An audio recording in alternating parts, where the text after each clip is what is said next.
Alrighty, we are going to continue with some of the vocabulary that we learned from chapters 1 and 2 of David Copperfield by Charles Dickens. And now, if you're watching this live, please feel free to comment and ask questions as we go. I don't mind stopping and answering your questions or talking about some of the things that we're doing. So, let's see. Let's get started with our first word. We have the word to muse. Okay, let me just reset this here. And let's see. Okay.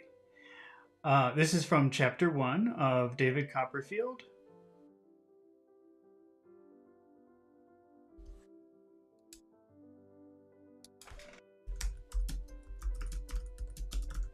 This is from chapter 1 of David Copperfield. The verb to muse. And let's see the... This is a bad start. I'm getting distracted already. Let's keep going. This verb to muse is kind of like think about things, especially if you're enjoying the process of thinking about something. It's almost like daydreaming or something like that. Let's make a sentence using the verb to muse. Let's see. Here's the situation. After Mary won the lottery, she sat and dreamed about all of the things that she would do with the money.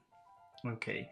We can change this sentence using muse, meaning that she sat and she really enjoyed thinking about all of the things that she would do with the money. Let's change it. After she won the lottery, she mused about what she would do with the money. And so then we have the idea that, not amuse. Giselle Marie-Lise says to amuse. No, amuse means to have fun or to enjoy yourself. This is muse, not amuse. And muse means thinking. But it's a little bit like daydreaming because you're enjoying it. You're enjoying this thinking process. Okay, so here, let's keep going. We've got, where did we stop? So after Mary won the lottery, she sat and mused about all of the things that she would do with the money. That just means like thinking about it, not amuse. Amuse is having fun. So let's change some words. Let's change one of the words to a promotion. What could we change in there to promotion? After she won the lottery, she mused about what she would do with the money. Let's say get a promotion. After she got a promotion, after she got a, after she got a promotion, she mused about all of the things that she would do with the money. After she got a promotion, she mused about what she would do with the money. Let's change some more words. Let's use the new responsibility. What could we change in that sentence to the new responsibility? After she got the promotion, she mused about what she would do with the new responsibilities. After she got the promotion, she mused. She thought about it. She enjoyed thinking about it. Now that I've got my promotion, I can do this and I can do that. She was enjoying it. After she got the promotion, she mused about what she could do with the new responsibility. Let's change more words. Let's say, could Giselle Marie-Lise says to muse, to think happily. It's sort of like that, to enjoy thinking about it, to enjoy thinking about the process, or to enjoy the process of thinking. It's a thinking deeply, but it's also enjoying it. So after she got the promotion, she mused about what she would do with the responsibilities. Let's change one more thing. Let's say might do. After she got the promotion, she mused about what she might do with the responsibility. After she got the promotion, she mused about what she might do with the responsibility. Okay, let's try another example. Here's another example. Mike and Lisa are looking at old photographs, and they remembered the events that they started talking about. They started talking about the good old days. Okay, we can use muse here, meaning they started to talk and think about remembering the old events. They mused over the past. They were looking at the old photographs and saying, oh, remember that? They mused over the past. They remembered and thought about all of those past things. Let's change some words. Let's change one of the phrases to some coffee. What could we change for that? Some coffee. They mused over some coffee. They looked at old photos and mused over some coffee. So when you talk over coffee, that means you're having coffee and you're also having a conversation. And when you muse over coffee, you're saying, "Oh, remember that?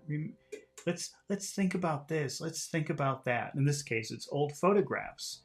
They looked at old photographs and mused over some coffee. Remember that? That was so much fun. Oh, yeah, I remember that. Coffee. Remember that? Yeah, I remember that. That was great. That's musing over coffee. Okay, let's change another phrase in here. Let's say a magazine article. What could we change? So they looked at a magazine article and mused over some coffee. Here's the article. What do you think about that? Here's some coffee. Yeah, that's interesting. So they're talking about the magazine article and musing over it while having coffee. Let's change more words. Let's change one of the words to John. John looked at a magazine article and mused over coffee. So now he's alone. He is drinking the coffee, reading the magazine article, and thinking about it and enjoying it. He mused over some coffee. Alrighty, let's move on to our next vocabulary word, which is the phrasal verb to break down. Let me just bring that up here. Okay, so we've got the phrasal verb to break down. This is another vocabulary word from chapter 1 of David Copperfield. And, this phrasal verb breakdown, like most phrasal verbs, has many different meanings. So we're just going to focus on one meaning here in this video. Let's use breakdown to mean something isn't working properly. You can associate this word with things like disintegrate or collapse or failure, some kind of emotional or mechanical failure. Let's try an example. Lisa was very sad, but she didn't show it to anyone. So she was sad on the inside, but she didn't show it. But finally, she became too tired of hiding her emotions, and she started crying in front of her friends. We can say she broke down in front of her friends. So she became too tired to keep that facade. So she broke down. Suddenly she started crying. She couldn't hold it anymore. She failed. She mechanically failed, emotionally failed. She broke down in front of her friends. Okay, so she broke down in front of her friends. Let's make a why question. Why? Why did she? Why did she break? Why did she break down? Why did she break down in front of her? Listen to this. In front of her, in front of her, in front of her, in front of her, in front of her, in front of her. Why did she break down in front of her? Why did she break down in front of her? Why did she break down in front of her? Why did she break down in front of her friends? Why did she break down in front of her friends? Why did she break down? So she was calm looking, but suddenly it happened. She started crying. She couldn't hold it anymore. She failed mechanically. Okay, here's the answer. Why did she break down in front of her friends? She was too tired to hide her emotions. Hide her emotions. Hide her. Hide her. Hide her. Hide her emotions. She was too tired to hide her emotions. To hide, to hide. She was too tired to hide her emotions. She broke down in front of her friends because she was too tired to hide her emotions. That's hard to say. She broke down in front of her friends. She broke down in front of her friends. She broke down in front of her friends because she was too tired. She was too tired to hide her emotions. She broke down in front of her friends because she was too tired to hide her emotions. Let's try another example. Let's use breakdown in the context of a mechanical failure, probably because of overuse. Let's say Mike used his car too much. Mike, he was driving his car every day, all the time. He used his car too much. He worked it too hard, and suddenly the car didn't want to operate anymore. The car failed because he used it too much, too hard. Juliana Martin says it is the linking. Oh, I see. You're talking about the pronunciation. Okay. I was worried. I was thinking, oh, is there something wrong with my audio? Yes, the linking sounds are hard, so we try to practice those when they come up. Let's see. So John is driving his car too much, and now his car doesn't want to work anymore. His car broke down. It stopped working. It was too tired. Breakdown can mean too tired in a way. So let's make a why question with his car broke down. And Juliana, we've got some linking sounds coming up with this. Okay, so if we say why did, or no, we don't because well, we can though. Let's see. Why did his car? So did his car? Why did his car? Why did his car break down? Why did his car? Why did his car? Why did his car break down? And here's the reason. He used it too much. His car broke down. His car broke down because he used it. He used it. He used it. He used it too much. He used it too much. His car broke down because he used it too much. His car broke down because he used it too much. Because he used it too much. His car broke down because he used it too much. Okay. Alrighty. Now let's move on to the next word. Let me just bring up the vocabulary word here. Break down. We're going to get to dangle.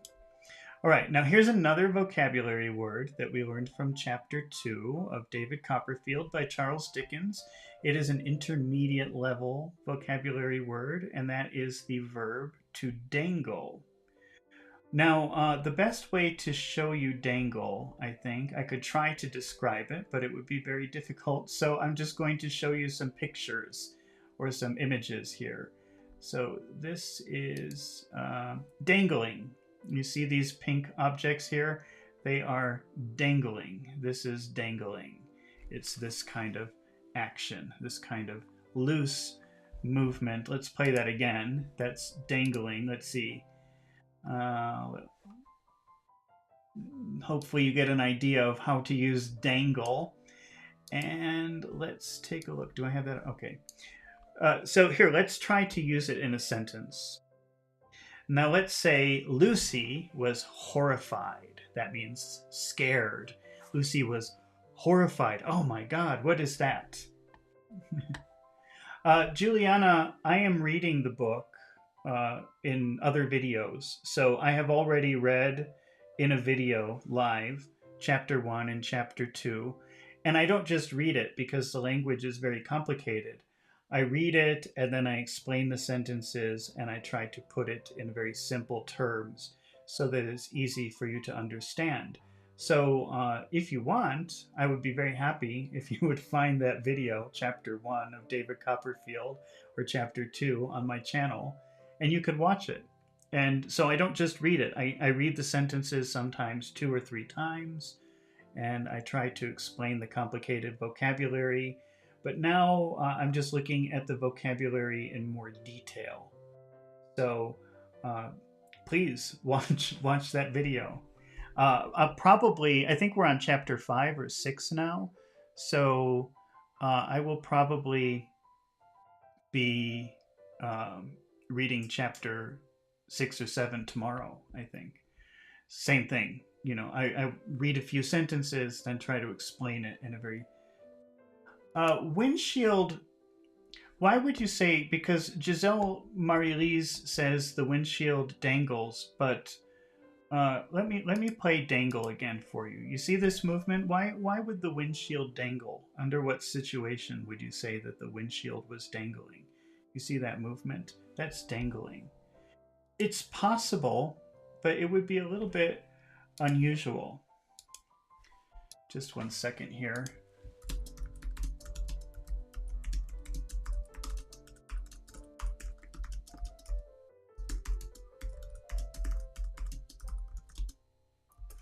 Okay. All right. So that's dangling. Let's see. Let's play it again. So that's dangling. So I'm not sure when you would want to say the windshield dangled. Maybe in a car accident, if the windshield falls from the car, but there's one piece hanging, maybe it would dangle. Okay, but let's go back to our idea, which is Lucy was horrified. Okay, Lucy was, oh my God, that's horrible. Okay, she was shocked. She was horrified. Let's make a why question with that sentence. When it was raining, let's see, Giselle Marley says, when it was raining, my windshield... What kind of car do you have, Giselle? That your car would do that. Okay, so let's see. So Lucy was horrified. Let's make a why question. Why? Why was she? Why was she horrified? Why was she horrified? Okay, now here's our answer. Where is it? There was a mouse dangling from her cat's mouth. There was a mouse dangling from her. So you have a cat, and maybe it caught a mouse, and the mouse is just doing this from the mouth of the cat. So she was horrified because there was a, because there was a, because there was a, because there was a. She was horrified because there was a, because there was a, because there was a, because there was a mouse dangling from her cat's mouth. She was horrified because there was a mouth dangling from her cat's mouth. From her cat's mouth. From her cat's mouth. She was horrified because there was a mouse dangling from her cat's mouth. Dangling. Okay, let's try one more example with dangle. Let's see. Mike felt relaxed. Mike felt relaxed. Let's make a why question with that sentence. Why? Why did he? Why did he? Why did he? Why did he feel? Why did he feel? Why did he feel relaxed? Now here's the reason. His feet were dangling in the cool water. His feet were dangling in the cool water. He felt relaxed because his feet were dangling in the cool water. He felt relaxed because his feet were dangling in the cool water. So you can see these kids, their feet are dangling in the cool water. Dangling, dangling. All right. Well, I think that's enough for dangle. Let's try another word here. Let's see. Let's get rid of that. And we'll also get rid of that. And our next word is to wind. Let me find that here. So we've got this is another vocabulary word. This is from chapter 2 of David Copperfield by Charles Dickens. It's an intermediate level word, to wind. And this intermediate level vocabulary word is used to talk about circular motions, especially when you're making tension. Let me just show you a couple of pictures here that I have lined up. Where did they go? Here we go. Now, winding is like a circular motion. Winding, when you do this. Okay, but but we can also use it to talk about, for example, this is not a straight river. It's not a direct river. We would call this a winding river. So winding could be like an S motion if you're describing something. Or also, let's see, here's another one. This is a road. This is a road. How would you describe this road? It's a winding road. But wind really means like turning something to make tension. So if you recognize this old kind of watch, sometimes you have to, I don't know if everybody uses Apple watches and things like that, smart watches, but I'm old, so I like the old watches, and you have to wind the watch. Or also, for example, there's some toys that you will wind. Maybe Giselle Marie-Lise, if you're still here, maybe you have one of those old cars. Wait, let me see if I can find a picture. It sounds like you have one of those old cars. Let's see. Old winding car. I don't know if I can even find a picture of this. No, they don't show it. The really old cars from 100 years ago, you had to do this before you could start the car. But they show these toys. Here's a winding. Let me see if I can bring this up. This is a. Oh wait, let me get rid of this. Here's a winding car. Giselle, is this your car? Is that your car? Okay, let's see. Let's go back to, bring this up again. Okay, so, but that's wind. Wind is usually a turning motion. Okay, so let's see. Mark was, where are we? Oh, okay, so Mark was winding his watch this morning. Mark was winding his watch this morning. Does anybody besides me know what kind of watch that is? Let's change some words. Let's say John and Lisa. How would you change? John was winding his watch. We change it to John and Lisa. John and Lisa were. John and Lisa were winding. John and Lisa were winding their watch. John and Lisa were winding their watch this morning. Winding. John and Lisa, they were winding their watch this morning. Let's change some other words. Let's use yesterday. They were winding their watch yesterday. They were winding their watch. They were... That's hard to say, actually. If you have a hard time saying W's, there's a lot of W's in there. They were winding. They were winding. They were winding their watch yesterday. That's a tongue twister. They were winding their watch yesterday. Let's change another word. Let's say the toy. They were winding the toy. They were winding the toy yesterday. They were winding the toy yesterday. They were winding the toy yesterday. Okay, let's try another example. Mike had to be careful while driving because of the winding road. Remember that? Let's pull up winding road again. Where is it?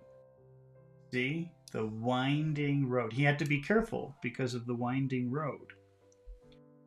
Okay, let's change some words. Let's change river. Let's change road to river. Let's say Mike had to be careful while driving because of the winding river. That doesn't really make sense, but we'll change another word and it will make sense. Sailing. Sailing. Juliana Martins says they were winding their watch yesterday. That's right. Winding. They were doing this. I don't know if you even know that kind of watch, do you? Only old people like me know that. So let's see. So Mike had to be careful while sailing because of the winding river. The winding river keeps changing directions. Let's change another word. Let's say vigilant. Do you know that word, vigilant? Vigilant means being very careful, watching. So Mike had to be vigilant. He had to be vigilant while sailing because of the winding river. Because of the winding river. All right, Let's move on to another vocabulary word. Let me just get rid of this. Let's see. Now our next word is, whoops. Well, first let me make that disappear. Okay, so our next word is to persevere. Persevere. Persevere. And let's see. This is another vocabulary word. To persevere is another vocabulary word from chapter 2 of David Copperfield by Charles Dickens. It's an intermediate level word, and the verb to persevere means to continue doing something even if there are obstacles, even if it is extremely difficult and you want to stop. Persevere, if you know the phrasal verb give up, it's the opposite of give up. Give up is like surrender. Okay, I quit. I stop. I don't want to do this anymore. That's give up. And persevere is the opposite of give up. It means fight. Fight. Let's try to use it in an example. Here's the situation. Lucy was studying computer programming, and it was very difficult for her. Very hard work. But she never stopped. She kept fighting. She never gave up. She fought. She persevered. Giselle Marie-Lise says you have to persevere to win, and she's very right. You always have, you never win by giving up. You always have to persevere. You have to fight. You have to keep working hard. You never give up. You have to persevere. Okay, let's use persevere in our example. We can say it was hard to learn computer programming, but Lucy persevered. That means she didn't give up. She kept fighting. She kept fighting. She always fights. Let's make a how question with Lucy persevered. We'll say she. How? How did she? How did she persevere? That could be a hard word, I think, for some people to say. Persevere. Persevere. How did she? How did she? How did she persevere? How did she persevere? Let's answer this question with the preposition by plus an ing verb. By working. By working hard. By working hard every day. She persevered by working hard every day. By working hard every day. Hard every day. By working hard every day. She persevered by working hard every day. She persevered by working hard every day. Okay. Let's try another example. Let's say that John was climbing Mount Everest. It was very difficult. He wanted to stop, but instead he fought and he worked hard. He didn't give up. Now let's make a how persevere question. How did he persevere? How did he persevere? How did he persevere? How did he persevere? Let's answer with the preposition by and an ing verb, because that's usually how you answer the word how, with by plus an ing verb. Not always, but that's one way. By focusing. He persevered by focusing on his goal. Focusing on his goal. Focusing on his goal. On his. He persevered by focusing on his goal. Persevered by focusing on his goal. Okay, great. Let us move on to another vocabulary word. Let me see here. Just bring it up here to baffle. I think I have something to show with that, so let's see. All right. Now, here is another vocabulary word. Again, it's an intermediate vocabulary word, and it is from chapter 2 of David Copperfield by Charles Dickens, and that is to baffle. And baffle is a verb that means to cause extreme confusion. Something is impossible to understand. So let's see here. I've got something here. Is this a video? Or no, it's just a picture. Okay, so here's a picture of a magician. And here is our example that we can use. The children were watching the magic trick, and they were amazed and confused by the trick. They couldn't understand how the magician did the trick. And we can just say that the magician baffled the children. They were confused and amazed. They couldn't understand what happened. The magician baffled the children. Let's make a how question with that sentence. The magician baffled the children. How did the magician baffle? How did the magician baffle the children? How did the magician baffle the children? Let's answer again, because a lot of times when people ask the word how, you're going to answer. If you want to explain the process, you're probably going to answer with by plus ing. By doing. By doing an amazing trick. Doing an amazing. Doing an amazing. By doing an amazing trick. By doing an amazing trick. He baffled the children. By doing an amazing trick. Baffled. I don't understand what happened. He baffled the children by doing an amazing trick. Okay, let's try another example. Let me get rid of my magician here. Here's another example using baffle. The math problem confused the students. They couldn't find the solution. They couldn't understand the problem. Let's use baffle. The math problem baffled the students. What? I don't understand. The math problem baffled the children. Baffled the students. Let's make a why question. Why did the math problem? Why did the math problem baffle? Why did the math problem baffle the students? Why did the math problem baffle the students? And here's the answer. It was very complex. Now that word complex, C-O-M-P-L-E-X, that means complicated. It's another word for complicated. It was very complex. The math problem baffled the students because it was very complex. All right, let's move on to another vocabulary word. Let me just get rid of this one here. Let's see. Whoops, I didn't want to do that. Where are we? Baffle. Okay, unwieldy. Unwieldy. Well, that's a fancy word. Okay, this is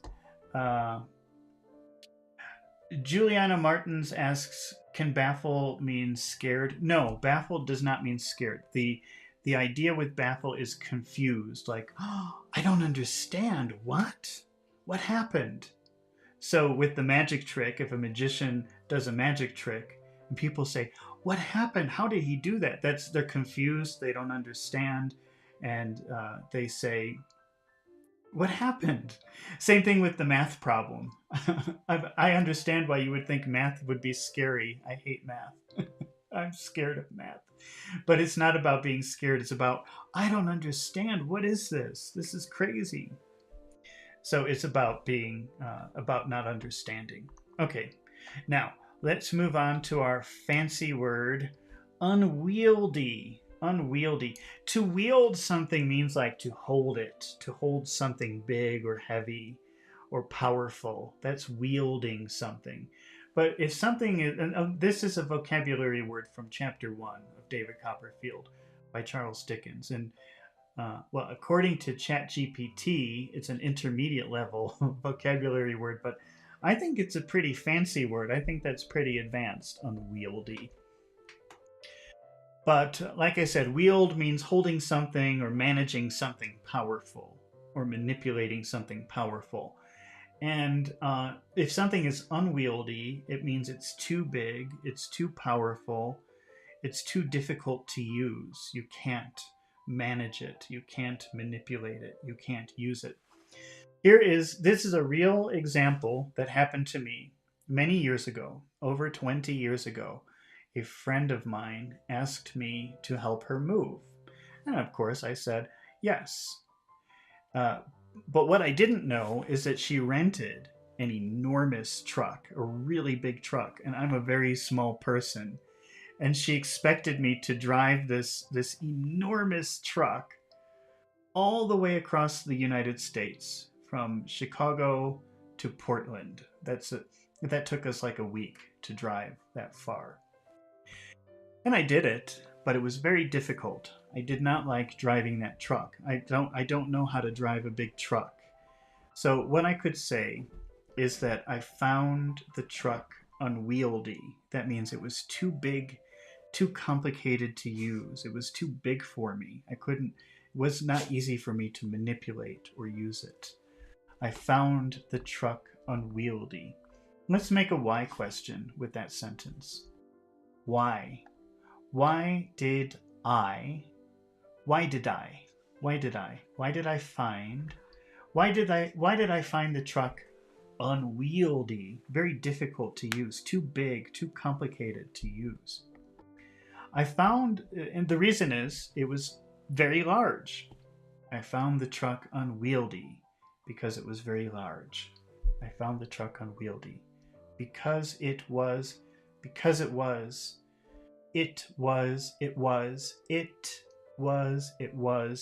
unwieldy. It was very large because it was very large. I found the truck unwieldy because it was very large. I found the truck unwieldy because it was very large. Okay, let's try another example. Lisa is learning a new software program, but she's having problems. The software is very complicated and difficult for her to use. So because it's too complicated for her to use and too difficult for her to use, we can say it's unwieldy. She can't manipulate it the way that she wants to. She finds the software unwieldy. She finds the software unwieldy. She finds the software unwieldy. Let's make a why question. Why does she find? Why does she find the software? Why does she find the software unwieldy? Why does she find the software so complicated to use, so difficult to use? It's too complicated for her.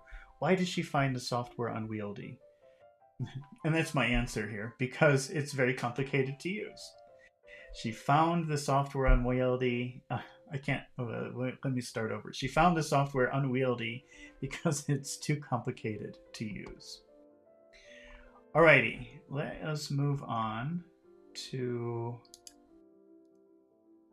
another phrase here. Run the gauntlet. Okay, this is a phrase that we learned from chapter 2 of David Copperfield by Charles Dickens. It's an intermediate level word or phrase, actually. And this phrase, run the gauntlet, is used when you want to talk about facing difficult challenges. Let's see how to use it in a sentence. During the job interview, Mary had to answer many difficult questions. We can use this phrase, run the gauntlet, here to show that she had to answer many questions and it was difficult for her. She ran the gauntlet of interview questions. This means they made many questions and they were difficult for her. She was uncomfortable with it. They asked her many questions and it was challenging for her. She ran the gauntlet of interview questions. Let's make a when question. When? When did she? When did she run? When did she run the gauntlet? When did she run the gauntlet of interview questions? Let's see. Here's the answer. During her second interview. She ran the gauntlet. She ran the gauntlet of. You know, the word of sometimes just changes to the sound She ran the gauntlet of. She ran the gauntlet of. But I wouldn't do it here because of the word interview. Never mind. Let's just say she ran the gauntlet of interview questions during her second interview. Okay, let's try another example. Here's the situation. Mark is starting a business. But there's a lot of government paperwork and legal issues before he can start. Maybe you know the term red tape, which is used when talking about government requirements and paperwork and things like that. We can say he ran the gauntlet of red tape. So he had to fill out this form and that form and pay this money and pay that money. This is running the gauntlet, doing all of the challenges of starting a business, running the gauntlet of red tape. Let's make a when question with he had to run the gauntlet of red tape. When did he? When did he? When did he run? When did he run the gauntlet of? When did he run the gauntlet of red tape? When did he, or when did he have to, actually? When did he have to run? That's what happens. I try to improvise and I get in trouble. When did he have to run? When did he have to run? When did he have to run the gauntlet of red tape? Go through all of that stuff, signing paperwork, filling out forms, paying money, the whole thing. And let's say the answer is when he applied for a business license. When he applied for a business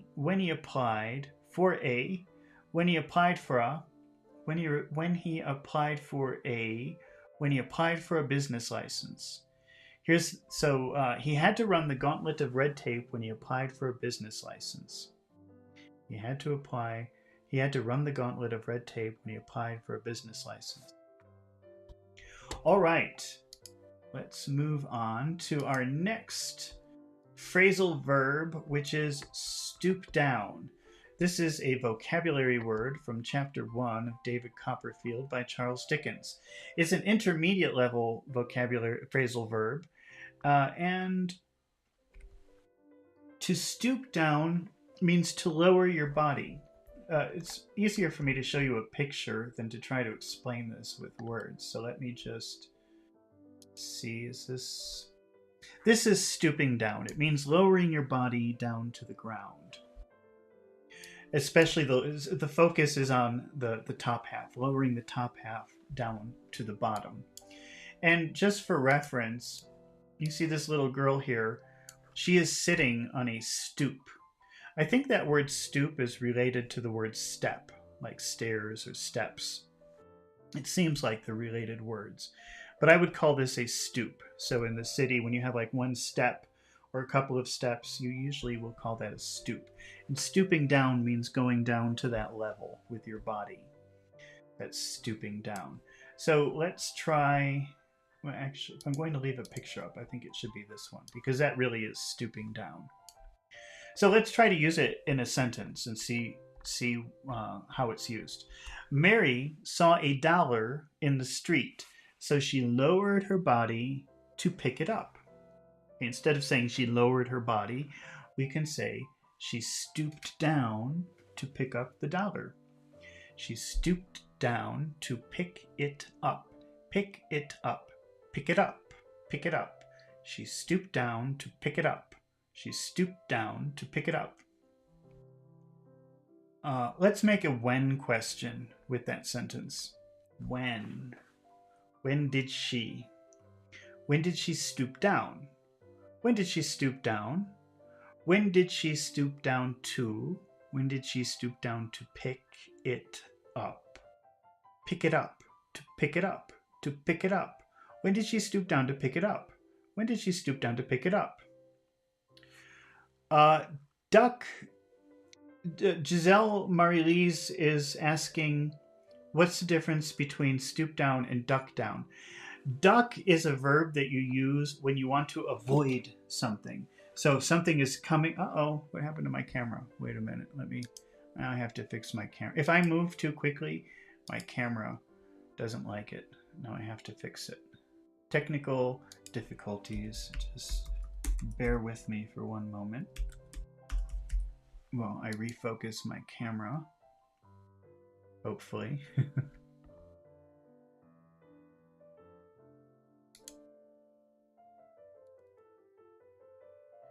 Okay. Yes? Good. All right. So, duck, you use duck when you have to avoid something. Oh no, focus. Something is coming at you and you go down to avoid it hitting you. That is when you say duck. That's what duck is used for. So ducking down would mean going down, lowering your body like stoop down. But the difference is duck is because something is coming at you and you want to avoid it. You don't want to get hit. That's what the difference is between duck down and stoop down. Stoop down is used, we'll see in a minute. Let me get back to, where are we here? No. I've got too many windows open. Wait a minute. I lost it. Okay, here we go. So imagine, Mary sees $1 in the street and she wants to get it. So she stoops down to get it. If it were duck down, the money would be flying at her and she would say, "Oh no." That's ducking down. Okay. So let's make a why or a when question. So she stooped down to pick it up. She stooped down to pick it up. Let's make a when question. When did she stoop? When did she stoop down? When did she stoop down to pick it up? To pick it up. When did she stoop down to pick it up? And here's the answer. Before someone stepped on it. She stooped down to pick it up. She stooped down to pick it up. She stooped down to pick it up before someone stepped on it. Let's try another example to see how we would use stoop down. John wanted to say hello to his little nephew. His little nephew is very young and small. So John lowered his body to the ground so that their eyes could be at the same level. He stooped down to say hello to his nephew. He stooped down to say hello to his nephew. He stooped down to say hello to his nephew. He stooped down to say hello to his nephew. He stooped down to say hello to his nephew. Okay, I lost my place again. Okay, here we go. I'll get used to this one day, but it's difficult to keep organized. He stooped down to say hello to his nephew. Let's say why. Why did he stoop down? Why did he stoop down to say hello? Why did he stoop down to say hello to his? Why did he stoop down to say hello to his? Why did he stoop down to say hello to his nephew? And here's the answer. Because his nephew is only 3 years old and very small. Because his nephew is only 3 and very small. He stooped down to say hello. He stooped down to say hello to his nephew. Stooped down to say hello to his nephew because he's only 3 and very small. Okay. Well, that's stoop down. Let's move on. We've just got a few more words to do and then we're done for today. Let's see. What's this? Okay, no, that's not. Our next word is the word hardy. And actually, this is a very good word. This is a word. Oh, let me bring it up here. Hardy. No. Hardy. Our next word is hardy, which is also a vocabulary word from chapter 1 of David Copperfield. And let me focus again. What is going on here? Okay. Okay, we've got the word hardy, which is a really good vocabulary word from chapter 1 of David Copperfield by Charles Dickens. It's an intermediate level word. And what it means, it's a very positive word, a very enthusiastic word. It could mean happy or healthy or sincere. It depends on how you're going to use it, but it always means something good, something happy. I'm just trying to fix my focus here. Okay, so let's look at how we can use it. Here's a situation. John hadn't seen Mary for a long time. They were very good friends, but they didn't see each other for a very long time. So when he saw her, he gave her a very nice, very warm, sincere hug. Instead of saying all of that, we can say he gave her a hearty hug. Real hug. I mean, not just a hello, but a real, you could feel the warmth of it. That's a hearty hug. He gave her a hearty hug. He gave her He gave her a, he gave her a. He gave her a hearty hug. He gave her a hearty hug. He gave her a hearty hug. Let's make a why question. Why did he? Why did he give her a? Why did he give her a? Why did he give her a? Why did he give her a? Why did he give her a hearty hug? Hearty hug. Why did he give her a hearty hug? And here's the answer. Because he hadn't seen her in a long time. He gave her a, he gave her a hearty hug because he hadn't seen her in a long time. He gave her a hearty hug because he hadn't seen her in a long time. All right, let's try another example. Hearty is very frequently used with food. Okay, do you know what comfort food is? Comfort food is usually pretty unhealthy, but it's the food that you love and it makes you feel nice and warm inside and full and happy. You can call that hearty food. Food that makes you satisfied, that emotionally and physically, the whole thing. So let's say Mike ate a big lunch. It made him feel happy and satisfied for the rest of the day. We can say that Mike ate a hearty lunch. Mike ate a, he ate a, he ate a hearty lunch. He ate a hearty lunch. Let's make a where question. Where did he eat a? Where did he eat a? Where did he eat a? Where did he eat a? Where did he eat a hearty lunch? And here's the answer: at a family reunion. At a family reunion. At a family reunion. He ate a hearty lunch at a family reunion. Let's see. Juliana Martin says hearty hug in speaking could mistake with hard hug. No, it couldn't be mistaken for hard hug because, and now I'm wondering, Juliana Martins, what is your original language? I would almost guess it's Portuguese because of the name Juliana, but also because people who speak Portuguese have a hard time saying E or hearing E at the end of a word. And that, I don't know if that's true, but whatever language you're coming from, maybe that's true. Russians, too, have a hard time saying E at the end of a word. Heart, hearty. I'm exaggerating. Hearty. So if I say hard hug, okay, listen. First I'll say hard hug. Hard hug. Okay, but now I'll say hearty hug. Hearty hug. Yes, Brazilian people who speak Portuguese want to say hardy. Hardy. That's how they was. I have a lot of Brazilian students, so I'm used to that problem. They want to say hardy. But it's hardy. You have to exaggerate. It's going to be hard to do that, but it's definitely worth the exaggeration. Hardy. Hardy hug. Hard hug.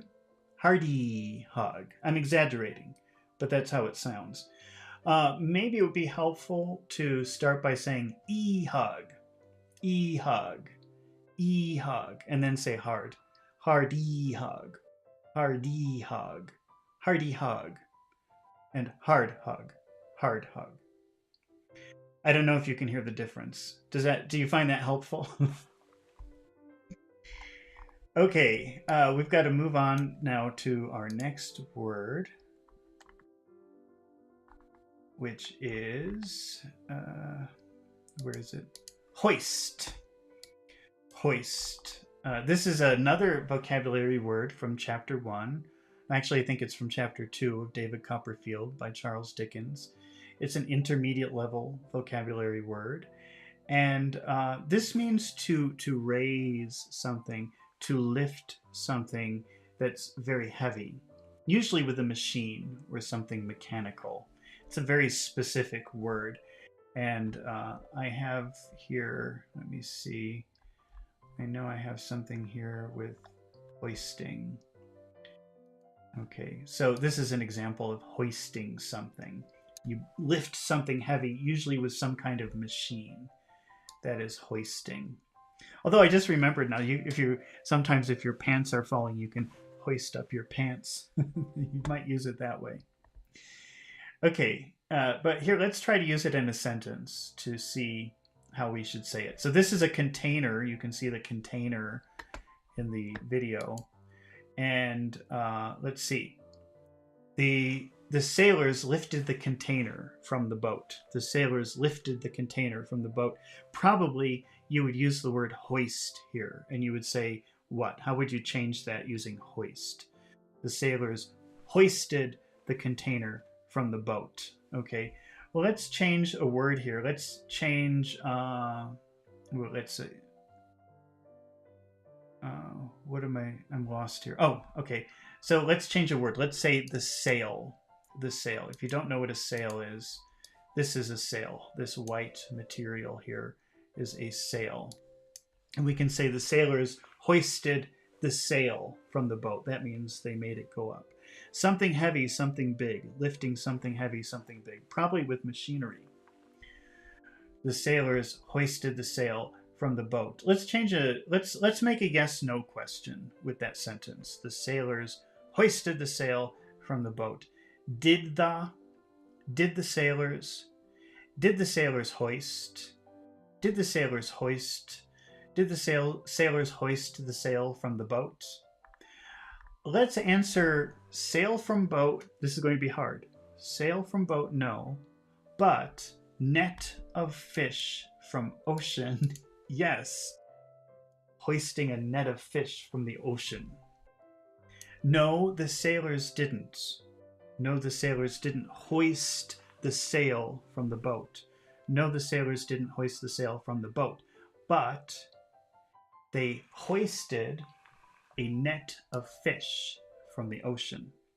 They hoisted a net of fish. I don't know if you can see the sailor hoisting. Wait, not that. I want to get rid of the word here so you can see it. So see, he's hoisting the net from the ocean, the net of fish. But this time he's not using a machine, but like I said, you can hoist your pants also. Okay, let's see here.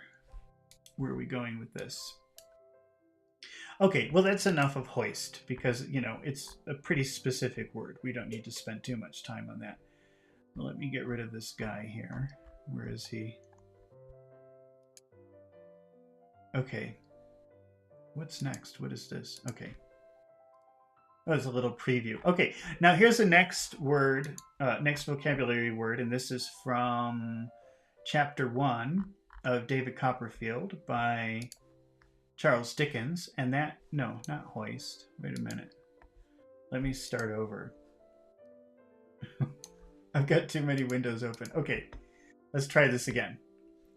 Here's another word from David Copperfield, chapter 1. It's an intermediate level word, and that is the word heap. And heap means like a pile of something, a lot of something. It's a lot of times it's used to mean a lot. So you can say, I have a lot of work, or I have a heap of work. Heap is a big pile of something. So for example, here I've got, where are my pictures? Whoops. Here is a heap of dirty dishes, a pile of dirty dishes, a lot of dirty dishes, but in this disorganized pile. And let's see, what do we have here? Oh, that's the dishes. Here's a heap of laundry, a lot of laundry to do, a pile of laundry to do, a heap of laundry. Okay, let's look at it. Let's try to use it in a sentence. Let's see. Where are we here? So let's start with a problem. John could not go to the movies with his friends. Now let's make a why not question with this sentence. These are hard for people to do, making a why not question. Why not? Why couldn't? Why couldn't he? Why couldn't he go? Listen to the different ways that this could be said. Why couldn't he go? Why couldn't he go? Why couldn't he go? Why couldn't he? Just the N. Just the N is the not. Why couldn't he? Why couldn't he go? Or you could say the T. Why couldn't he? Why couldn't he go? Why couldn't he go? Why couldn't he go? Both are very common. Probably what you won't hear is why couldn't he go? You probably won't hear that. You probably will hear couldn't he or couldn't he. Why couldn't he go to the movies? Why couldn't he go to the movies? Why couldn't he go to the movies with his friends? With his friends. Why couldn't he go to the movies with his friends? Why couldn't he go to the movies with his friends? Now let's do the answer, which is there was an enormous pile of dishes, like a mountain of dirty dishes to do. How would you say that using heap? There was a heap of dirty dishes to wash. There was a heap of dishes to wash. There was a heap. Let's get our picture back. Where are my dishes? There was a heap of dishes to wash. He couldn't go to the movies with his friends. He couldn't go to the movies with his friends. He couldn't go to the movies with his friends because there was a heap of dishes to wash. Let's change some words. Let's say a heap of laundry. We'll say do. You do laundry. There was a heap of laundry to do. There was a heap of laundry. There was a heap of laundry to do. He couldn't go to the movies because there was a heap of laundry to do. He couldn't go to the movies because he couldn't go to the movies with his friends because there was a heap of laundry to do. There was a heap of laundry to do. Let's change something. Let's say now instead of a heap of laundry, let's say a heap of homework to finish. That means a lot of homework, a big pile of homework to finish. There was a heap of homework. There was a heap of homework to finish. He couldn't go to the movies with his friends because there was a heap of homework to finish. He had a heap of homework to finich. That's how it probably would sound in spoken English. He had a heap of homework. He had a heap of homework to finish. He couldn't go to the movies with his friends because he had a heap of homework to finish. Okay, let's try another example. Here's another situation. They offered Mary some dessert, but she could not eat it. She could not eat the dessert. Let's make a why not question with that sentence. Why not? Why couldn't? Why couldn't she? Why couldn't she eat? Why couldn't she eat? Why couldn't she eat the dessert? Why couldn't she eat the dessert? Why couldn't she eat it? Eat it, eat it, eat it. Why couldn't she eat it? Why couldn't she eat it? Why couldn't... Let's try that. This is really complicated. Why couldn't she eat it? Couldn't she? Couldn't she? Couldn't she? Eat it. Eat it. Eat it. Couldn't she eat it? Why couldn't she eat it? Why couldn't she eat it? They offered Mary some dessert, but she couldn't eat it. Why couldn't she eat it? Why couldn't she eat it? Here's the answer. Because she just ate a big pile of mashed potatoes. We use heap a lot with food. She ate a big pile of mashed potatoes. I love mashed potatoes. She ate a heap. She ate a heap of. She ate a heapa. She ate a heap of mashed potatoes. She couldn't eat the dessert. She couldn't eat it because she just ate a heap of mashed potatoes. She just ate a heap of mashed potatoes. She couldn't eat it because she just ate a heap of mashed potatoes. Let's try another food that could be in a big pile. Ice cream. I love ice cream too. She couldn't eat dessert because she just ate a heap of ice cream. Well, that is dessert, isn't it? She couldn't eat dessert because she just ate a heap of ice cream. She just ate a heapa. She just ate a heap of ice cream. She couldn't eat dessert because she just ate a heap of ice cream. Let's try some other food.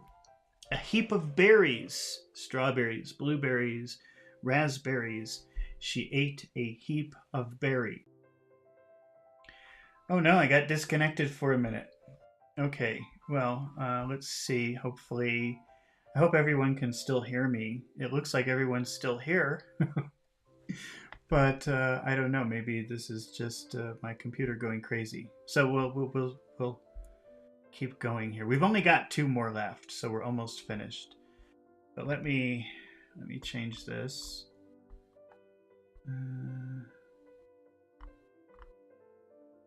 Technical difficulties. Okay, now we've got another fancy word here, which is unencumbered. And again, I'm asking ChatGPT, what do you think? Is this advanced or intermediate? It always says intermediate, but to me, this seems like a pretty fancy word that I would consider advanced, but ChatGPT tells me it's intermediate. So we'll go with that. This word unencumbered is a vocabulary word that we learned in chapter 1 of David Copperfield by Charles Dickens. And it's an intermediate level word. And what it means is that you are free. You don't have the usual problems that somebody has in a particular situation. You can move easily. Something that moves without the expected problems. Let's try to use it in an example and see. Let's say Mary loves learning on the internet. And we'll make a why question. Why? Why does she? Why does she love? Why does she love learning on the internet? And here's the answer. Because she can learn at any time and any place. If you're learning in the traditional way, you have to use a schedule and you have to go to a place like a school or a training center to learn.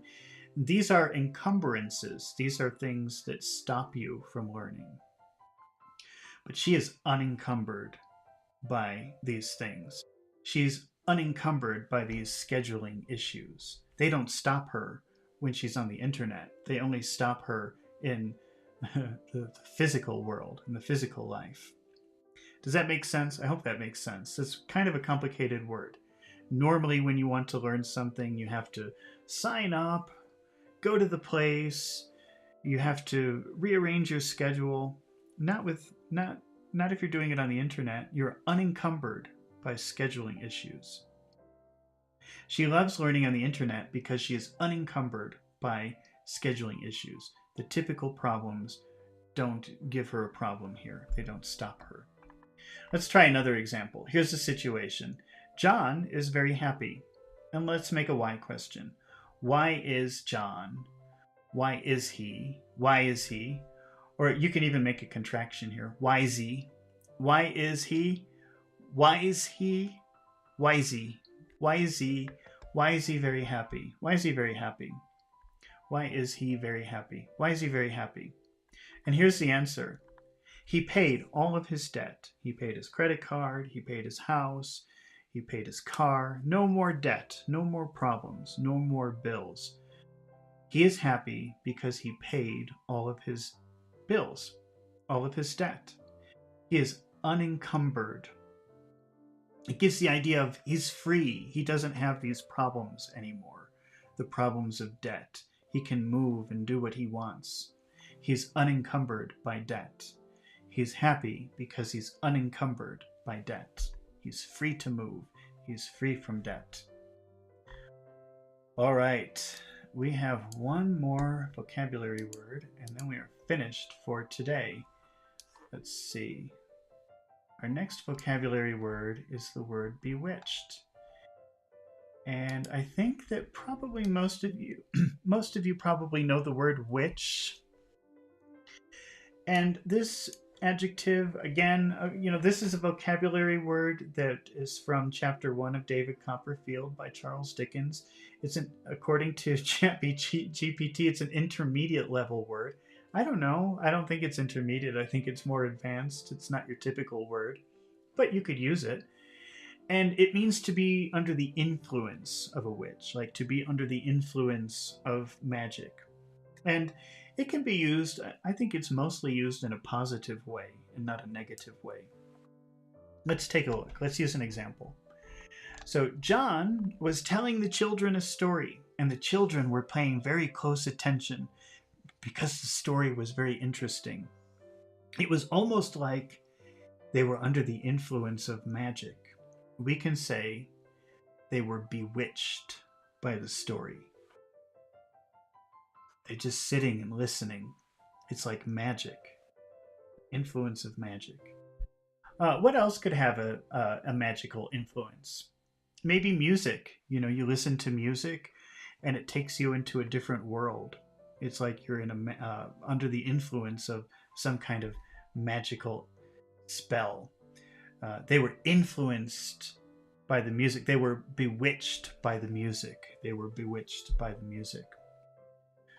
Let's say he instead of they. He was bewitched by the music. He was bewitched by the music. Here's something else maybe that could bewitch you. Ideas. Like an idea is so interesting, you listen to it and it's like it puts a magic influence on you.